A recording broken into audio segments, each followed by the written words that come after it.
ইসরাফিল আলাইহিস সালামকে হুকুম করবেন, ইয়া ইসরাফিল ফাংফিখ, ও ইসরাফিল তুমি সিংহায় ফু দাও।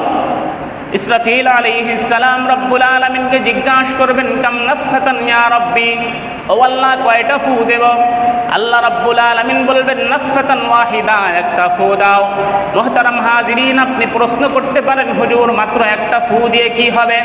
মুহাম্মাদুর রাসূলুল্লাহ সাল্লাল্লাহু আলাইহি ওয়াসাল্লাম বলেছেন, ইসরাফিল আলাইহিস সালাম যখন সিংহার ভিতরে একটা ফু দিবে, মা বাইনাস সামাওয়াতি ওয়াল আরদি ওয়া মা ফীহিন্না হাবাআম মানসুরা, আসমান এবং জমিনের ভিতরে আল্লাহ যত কিছু সৃষ্টি করেছেন সব কিছু তোলার মতো উঠতে থাকবে।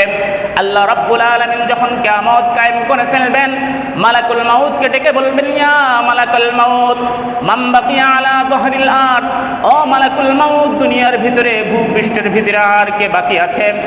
আর কোনো মানুষ আর কোনো প্রাণীকে কি তুমি দুনিয়া থেকে নিয়ে আসছো নাকি সবাইকে নিয়ে আসছো?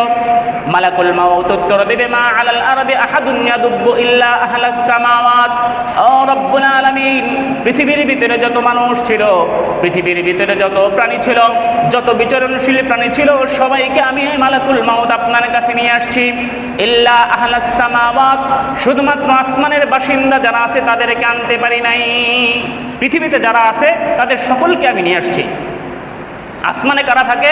আল্লাহ রাসূল সাল্লাল্লাহু আলাইহি ওয়াসাল্লাম বলেন, ফিহি মালাইকাতুন কাইমান আও কাঈদান আও রাকিআন আও সাজিদান মিন আউয়ালি খালকিহি ইলা ইয়াউমিল কিয়ামা লা ইয়ালতাফিতু তারফাত আইন। আসমানের ভিতরে ফেরেশতারা আছে যারা আল্লাহ রাব্বুল আলামিনের সেজদা অবনত অবস্থায় আছে, কেউ আল্লাহ রাব্বুল আলামিনের সামনে দণ্ডায়মান অবস্থায় আছে, কেউ আল্লাহ রাব্বুল আলামিনের জন্য সেজদা অবস্থায় আছে। এরকমভাবে কিয়ামত পর্যন্ত ফেরেশতারা এমন থাকবে, তারা কোনো দিকে ভ্রুক্ষেপ করে না। আল্লাহ রাব্বুল আলামিন এবার মালাকুল মাউতকে জিজ্ঞাসা করবেন, তাদেরকেও নিয়ে আসো। যারা আসমানের ভিতরে আছে তাদেরকে উঠায় নিয়ে আসো। মালাকুল মাউত আসমানের ভিতরে যত ফেরেশতা আছে সকলকে মৃত্যুবরণ করাবেন। রব্বুল আলামিন জিজ্ঞাসা করবেন, মান বাকিয়া, এখন কে আছে? তো মালাকুল মাউত উত্তর দেবে, মা আলাল আরদি আহাদুন ইয়াদুব্বু ওয়ালা আলাস সামাওয়াতি ইল্লা ইসনা আশারা মালাইকা হামিলাতুল আরশ। আসমান এবং জমিনের ভিতরে যত বিচরণশীল প্রাণী ছিল সমস্ত প্রাণীকেই আমি মালাকুল মাউত নিয়ে আসছি। সকলের জান আমি কবজ করে ফেলেছি, শুধুমাত্র 12 জন ফেরেশতা ব্যতীত, যেই 12 জন ফেরেশতা আপনার আরশ বহন করছে। আল্লাহ রাব্বুল আলামিন হুকুম করবেন, তাদেরকেও নিয়ে আসো। 12 জনকেও নিয়ে আসা হবে। এরপর আল্লাহ রাব্বুল আলামিন জিজ্ঞাসা করবেন, মান বাকিয়া, আর কে বাকি আছে? তো মালাকুল মাউত উত্তর দেবে, মা আলাল আরদি আহাদুন ইয়াদুব্বু ওয়ালা আলাস সামাওয়াত, আসমান এবং জমিনের ভিতরে আর কেউ বাকি নাই, একমাত্র আমি। ওয়া আনা হাইয়ুল লাযী লা তামুত, আমি এবং আপনি চিরঞ্জীব বাকি আছেন, যার কোনো মৃত্যু নাই। আল্লাহ রাব্বুল আলামিন মালাকুল মাউতকে বলবেন, ইরফা রাসাকা ইলা আরশি, ও মালাকুল মাউত তোমার মাথাটাকে আমার আরশের দিকে উঠাও।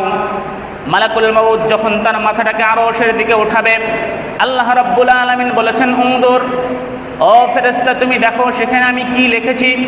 মালাকুল মাউত পড়বে আর আল্লাহ রাব্বুল আলামিনকে বলবে, ইন্নী কাতাবতুল মাউত আলা মান তাহতা আরশি, আমি আল্লাহ ওই সমস্ত মানুষ, ওই সমস্ত প্রাণীদের জন্য মৃত্যুকে অবধারিত করেছি যেই সমস্ত প্রাণী এবং যেই সমস্ত মাখলুকাত আমার আরশের নিচে রয়েছে।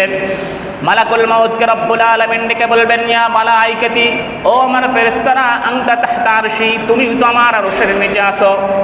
হাদিসের ভিতরে আসছে, ফাআলকি আল্লাহু আলাইহি সাকারাতাল মাউত, আল্লাহ রাব্বুল আলামিন মালাকুল মাউতের উপরে যখন মৃত্যুর যন্ত্রণা ঢেলে দেবেন, মালাকুল মাউত যখন মৃত্যুর যন্ত্রণায় ছটফট করতে থাকবে, মালাকুল মাউত রব্বুল আলামিনকে ডেকে বলবেন, বিইজ্জাতিকা ওয়া জালালিকা ইয়া রাব্বি, ও আল্লাহ আপনার জাত এবং সিফাতের কসম খেয়ে বলি